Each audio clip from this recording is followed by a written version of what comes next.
Assalamualaikum warahmatullahi wabarakatuh. Saya Nurma Izaf Karina dengan NIM 202110188. Pada video kali ini kita akan belajar tentang memahami apa itu akidah Islam. Yang pertama, kita akan bahas tentang pengertian akidah. Yang kedua, dalil atau argumentasi dalam akidah. Yang ketiga, tujuan akidah Islam. Yang keempat, metode-metode peningkatan kualitas akidah. Dan yang terakhir, prinsip-prinsip akidah Islam. Apa itu akidah? Akidah berakar dari kata al-aqdu yang berarti tali pengikat. Akidah diartikan sebagai iman, kepercayaan atau keyakinan. Dalam kajian Islam, akidah berarti tali pengikat batin manusia dengan yang diyakininya sebagai Tuhan yang Maha Esa yang patut disembah dan pencipta serta pengatur alam semesta ini. Argumentasi yang kuat dan benar disebut dalil. Dalil dalam akidah ada dua, yaitu dalil akli dan dalil nakli. Yang pertama, dalil akli. Dalil yang didasarkan pada penalaran akal yang sehat. Segala yang menyangkut dengan akidah, kita tidak boleh meyakini secara ikut-ikutan, melainkan berdasarkan keyakinan yang dapat dipelajari sesuai dengan akal yang sehat. Yang kedua, dalil nakli. Dalil ini didasarkan pada Al-Quran dan Sunnah. Hal-hal yang tidak dapat dijangkau oleh akal cukup diyakini kebenarannya tanpa harus membuktikan dengan akal. Yang termasuk ke dalam bagian ini adalah hakikat hal-hal yang gaib, seperti kiamat, alam mahsyar, surga, neraka, malaikat, dan lain sebagainya. Selanjutnya ialah tujuan akidah Islam. Yang pertama, untuk mengikhlaskan niat ketika beribadah kepada Allah Subhanahu wa Ta'ala tanpa adanya unsur syirik.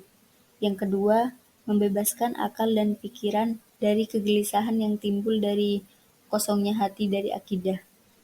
Yang ketiga, tercapainya ketenangan jiwa dan pikiran, tidak cemas dalam jiwa dan tidak goncang dalam pikiran. Yang keempat, meluruskan tujuan dan perbuatan dari penyelewengan dalam beribadah dan bermuamalah. Selanjutnya, bersungguh-sungguh dalam melakukan segala sesuatu. Allah mencintai umatnya yang kuat. Dan yang terakhir, meraih kebahagiaan baik di dunia maupun di akhirat.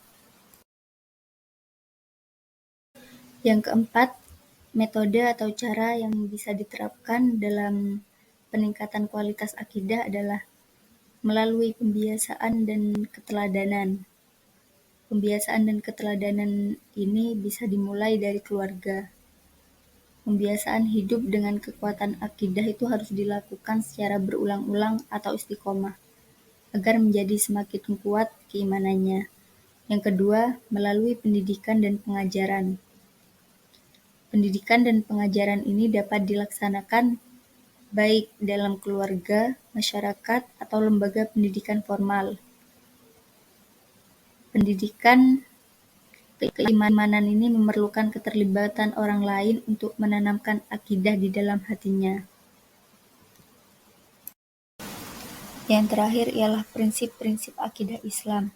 Yang pertama, pengakuan dan keyakinan bahwa Allah Subhanahu wa Ta'ala adalah Esa. Beriman kepada Allah, menyembah kepada Allah dan tidak menyekutukan Allah. Yang kedua, pengakuan bahwa para nabi telah diangkat dengan sebenarnya oleh Allah untuk menuntun umatnya. Yang ketiga, kepercayaan akan adanya hari kebangkitan. Setiap orang pada hari akhir nanti akan dibangkitkan dan akan dimintai pertanggungjawaban selama hidupnya di dunia. Yang terakhir, keyakinan bahwa Allah Subhanahu wa Ta'ala adalah Maha Adil. Orang yang berbuat kebaikan akan mendapatkan balasan yang baik, seberapapun kecilnya kebaikan itu. Sebaliknya, perbuatan jelek sekecil apapun akan mendapatkan balasan yang setimpal dari Allah Subhanahu wa Ta'ala, karena Allah adalah Maha Adil. Cukup sekian yang dapat saya sampaikan, semoga bermanfaat. Wassalamualaikum warahmatullahi wabarakatuh.